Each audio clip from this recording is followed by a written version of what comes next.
One people, one planet, one love, one family, one people, one planet, one love.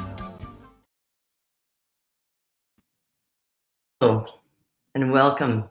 So glad you're here to join us at SoulCall Ministries. We're happy to see all of you out there, and whenever or wherever you're watching this, you're loved and you're cared for. And we're so glad that we're part of your spiritual portfolio.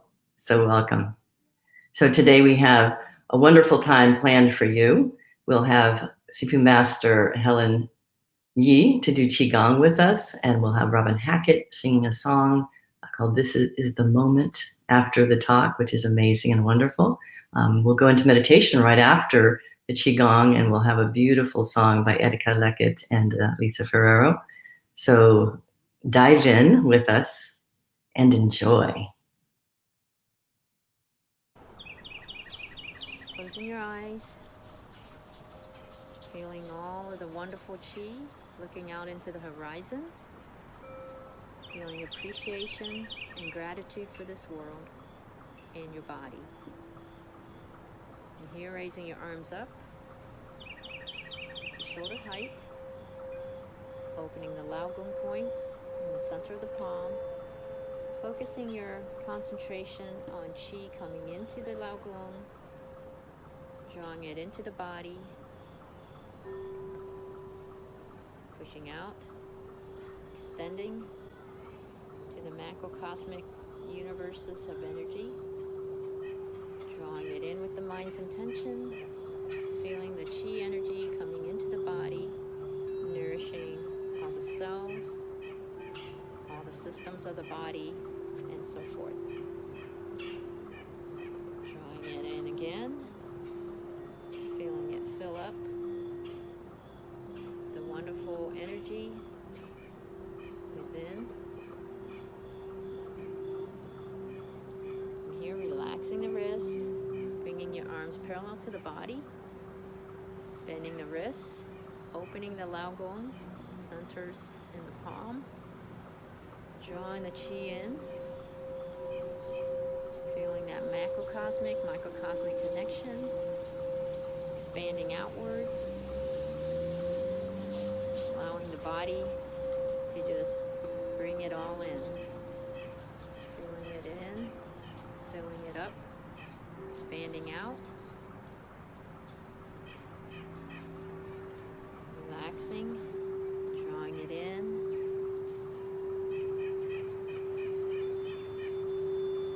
and expanding out, relaxing the wrists, drawing the arms down, floating down, breathing easily, coming up on the balls of your feet, bringing your fingers together underneath the armpit and stomping a little heavy on the heels, resetting that energy pattern, bringing the chi up, lifting it, pouring the chi into the Bai Wei, the crown chakra, and allowing the chi to come in, filling both sides of the meridian channels and pathways, nourishing the skin, the muscles, the bones, all the different systems, lymphatic, endocrine, muscles, bones. Feel it nourishing, bringing in all the chi vitality. From here, pivot 45. Bring your left palm facing the lower dantian. Bringing up the right palm, looking at the Laogun. From here, draw the chi in on the right side of the meridian pathway and channel, allowing it to nourish in detail the wonderful chi coming into all the areas of the body on the right side, into the organs, into the tissues, the lungs, the heart, the liver, kidneys, the digestive systems. Again, pivoting, placing the right foot up front, bringing the palm of the left hand, drawing the chi in, feeling that vitality of chi coming and nourishing all the cells, bringing it up into the tendons, ligaments, blood, joints, and so forth. Feeling the alignment of your physical body with your non-physical. Pivoting, looking forward, drawing in the chi, feeling all of the chi particles that you have collected.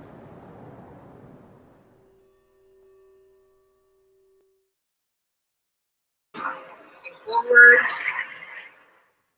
Oops. I'm watching and starting a watch party and playing with my phone at the same time, and missed that the cue to come right back in. So welcome back, and get ready from moving your body and having that beautiful move of energy and qigong with Sifu Helen Yi, and right into meditation, a song called Spiraling.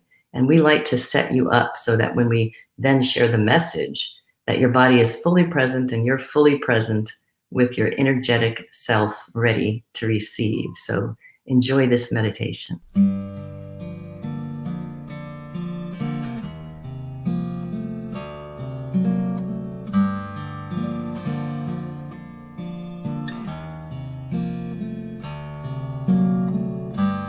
I hold the heart that beats eternal.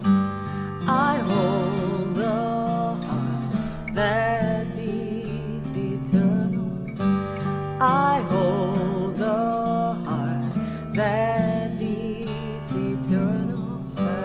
I hold the heart that beats eternal. I hold the heart that beats eternal. I hold the heart that beats eternal. I hold the heart that beats eternal. I hold the heart that beats eternal. I hold the heart that beats eternal. I hold the heart that beats eternal. I hold the heart that beats eternal. I hold the heart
So beautiful.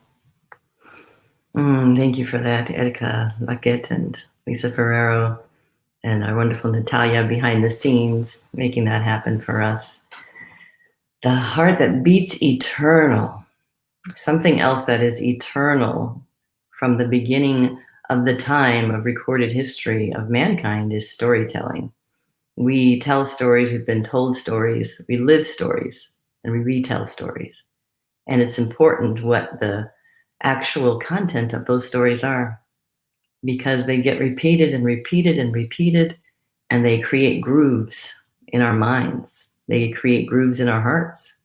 We repeat these stories from our childhood, we repeat stories from our families of origin, we repeat stories from our cultures, and they make grooves in our mind.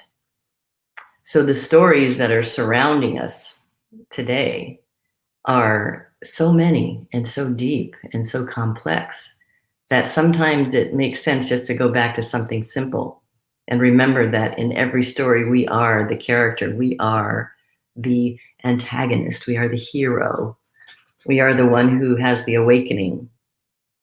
A lot of times when you have people interpret the Bible, people will interpret it literally. And there's another school of thought that says it's all metaphor, it's all allegory, and that every person and every story in the Bible is you. Whether you are the one who survived the flood or whether you are the one who did not go forward and fight the war because you got a message, whether you're the one who turned the tables over in the temple, you are all of the characters in the story, because it has an opportunity for you to put yourself in that position and learn from that person that is in the story. Someone who is probably most known for storytelling and the idea of myth and the importance of it is Joseph Campbell. And I looked up to see some of the things he said about myth and story, which is obviously volumes. But he said something very simple that I think is relevant to us right now. He said, stories show us how to bear the unbearable, approach the unapproachable, conceive the inconceivable. Stories provide meaning, textures, layers, and layers of truth. So this idea of approaching the unapproachable and bearing the unbearable, conceiving the inconceivable, this is how we use language and story to make meaning of our life. And we are the ones who are making the meaning of our life. We understand that the invisible substance is the truth of everything. Behind everything, there's this invisible substance that we're all made of. Yet we are in form, and in form, we create with this substance, and we create the story of our lives. We are the artists and the authors behind everything. And we can't always control all the actions that are coming from different directions, but we are the author and the artist of our response to all those things. So the story that we're diving into today is one that I remember the first time that I read this story. We called it Beauty and the Best because we want to talk about how beauty as an attribute of the all good, like beauty, power, presence, joy, love, infinite intelligence, all those characteristics, beauty as a characteristic of the one, saw the best in herself and also saw the best in the one they called the beast. And somehow seeing the best allowed the beast to transform. So let's take that story and think about it in terms of our own lives. So there's an image of the cover of this book that Natalia has.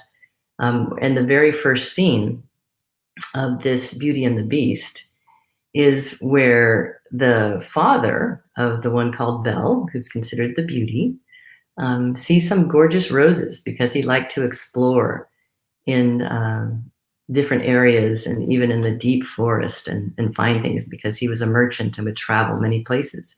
And so he sees this amazing rose of, climbing up a trellis. And he decides, for his beautiful daughter, he has to have one of these. So he goes to this trellis and begins to cut one of these roses. And I don't know if you have that image, Natalia, but the person who he runs into as he's cutting one of these roses is the one that's called the beast.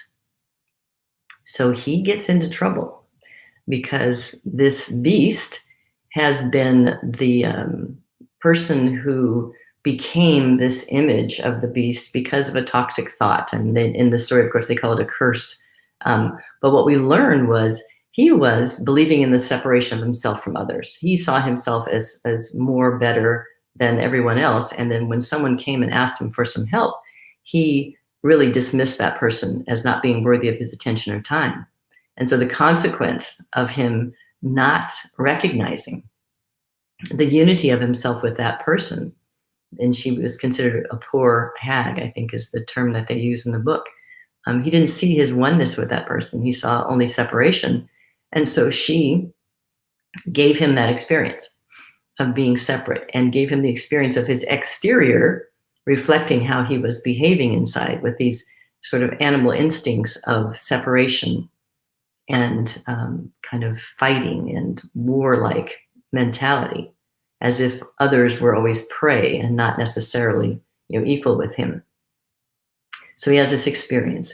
He takes the father, and as we know the story goes, he imprisons him. That's his only response.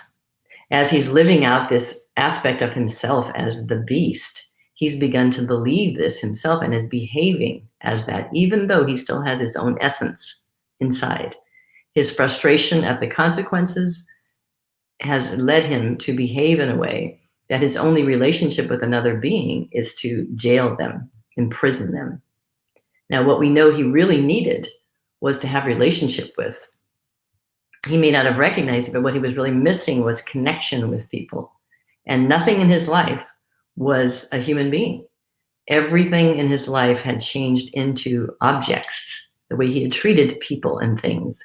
So even his devout servants, as you know, became clocks and candelabras and wardrobes, so that he did not have the ability to interact with human beings. They were only things that could speak, but we couldn't actually relate. They couldn't actually relate to each other. So he raged and ran around like a beast.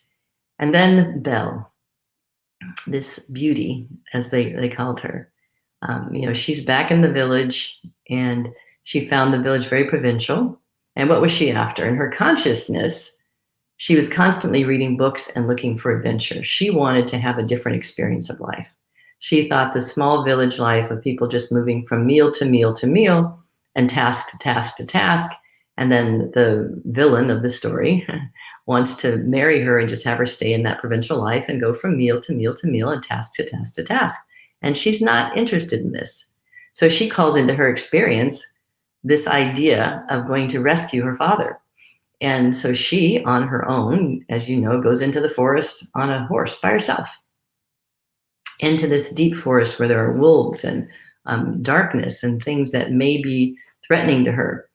But she doesn't go with the idea of the fear of what may happen to me. She goes with the drive of love, of how can I go and help the one, my most beloved.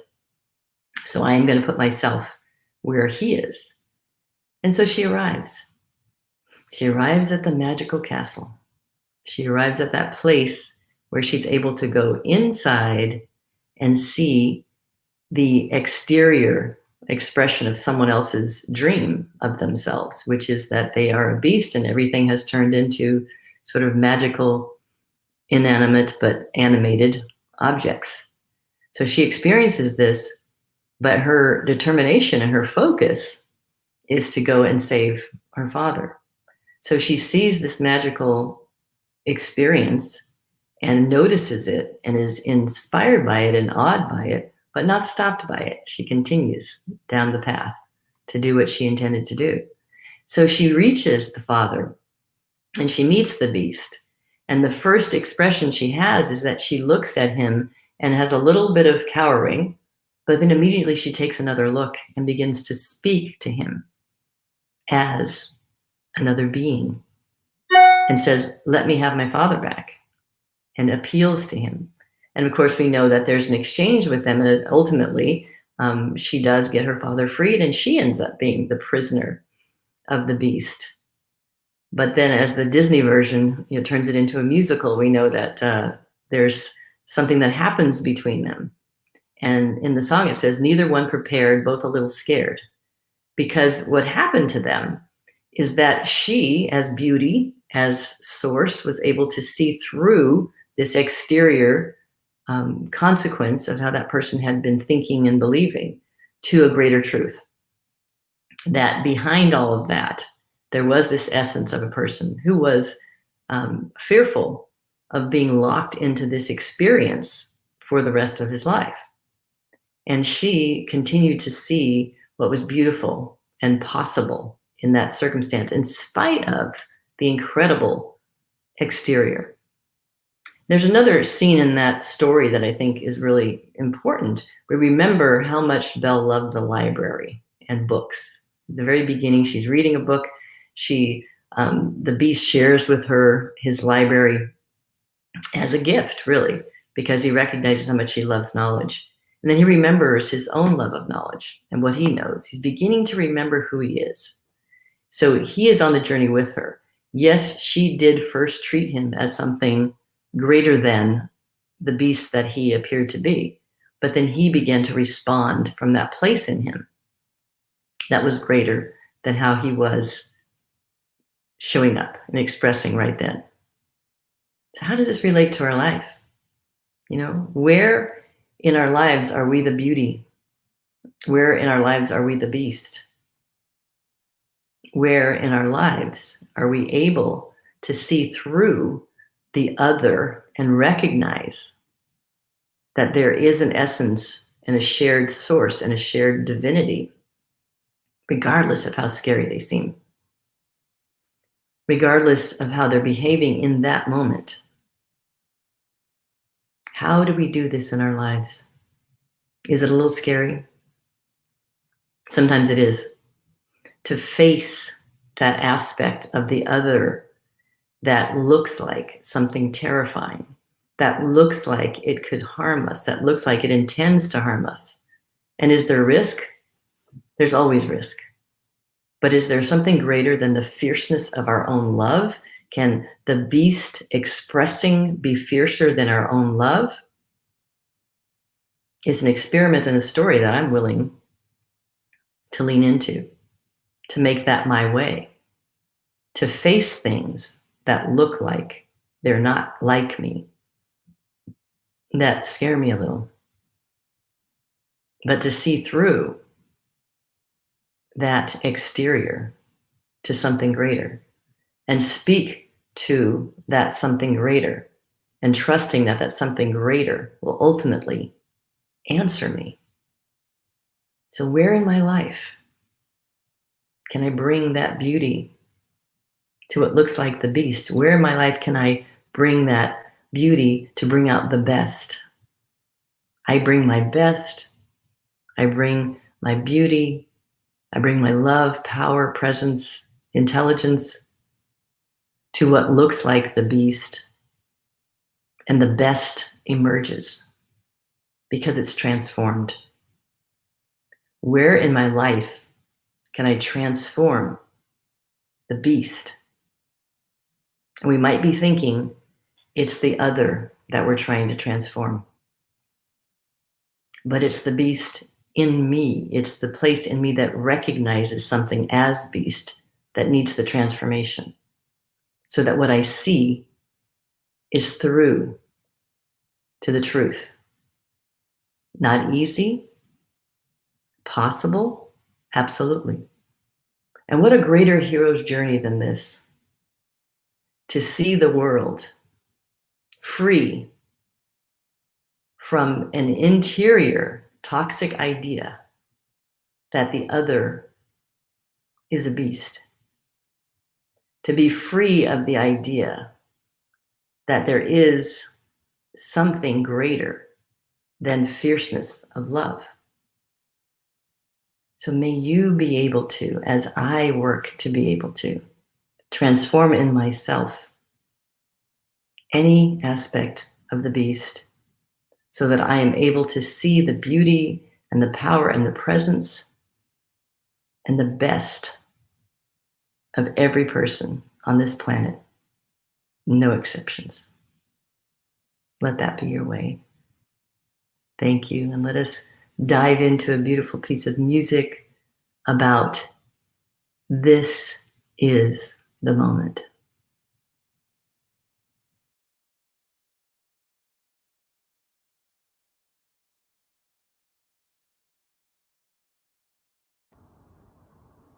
Hello, everyone. This is Robin Hackett coming to you from Denver, Colorado. And I'd like to share a tune with you that I wrote called This Is the Moment.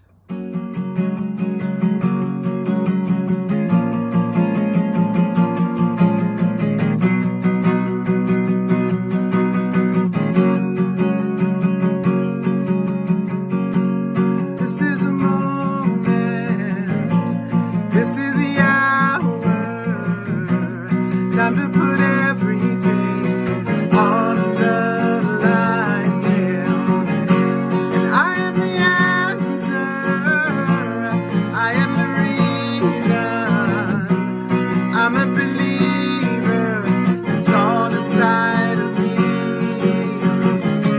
And I will not be broken by some fear.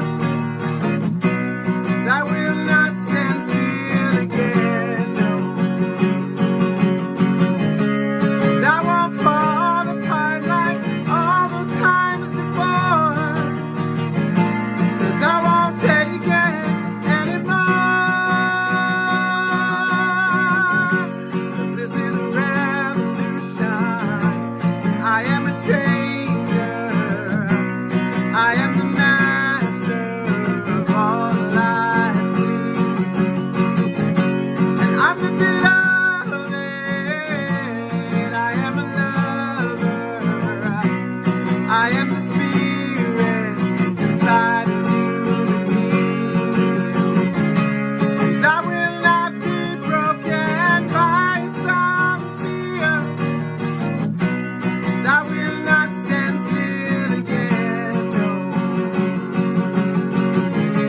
And I won't fall apart like all those times before.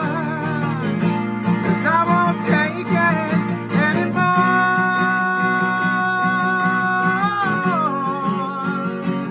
No, no, no, no.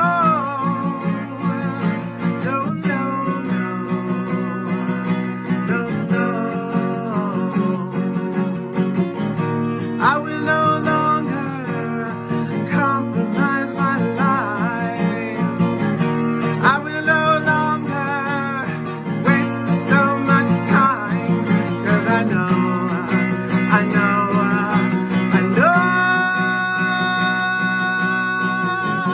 that this is a revolution. And you are a changer. You are the master of all you see. And this is your moment. This is your moment. Time to put everything on the line. Whoa, whoa.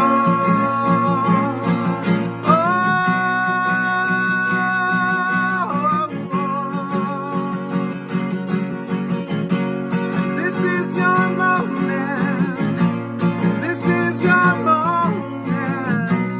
Time to put everything on the line.